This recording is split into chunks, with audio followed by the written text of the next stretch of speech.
Hey, Aaron, good to see you. Good to see you again, Kathy. All right.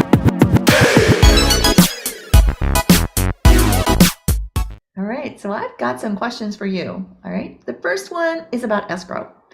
I know you get a lot of questions about escrow.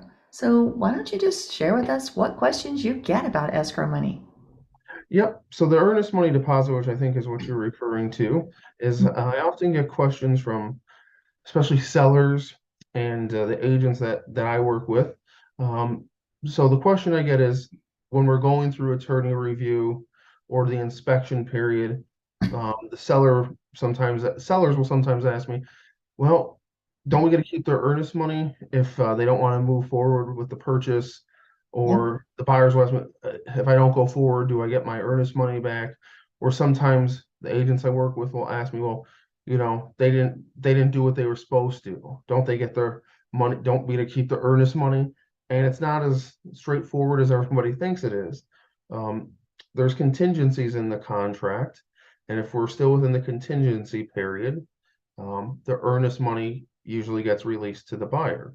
It's when the contingency period is over that the money may not get released to the buyer or it couldn't.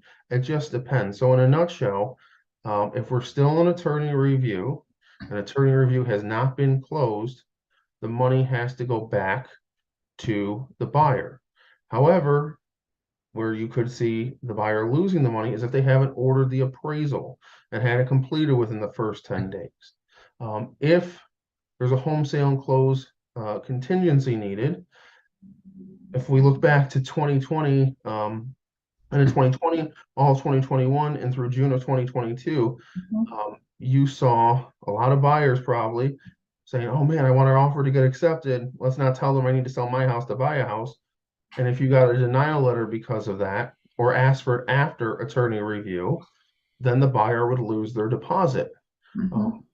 let's say that we didn't agree on something, and we try to close attorney review, or attorney reviews close, and the money should go back to the buyer, or even if the money should go to the seller, so the buyer did something they weren't supposed to.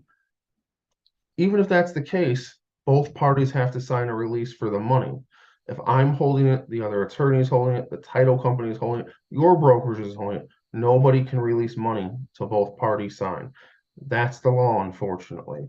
So I know we go on and on about this, but if people have questions, they can reach out to me, and I'm happy to discuss this further. But the big takeaway here is until both parties sign a release, even if one is entitled to it, the money absolutely cannot be released. Yeah, that's kind of crazy, right?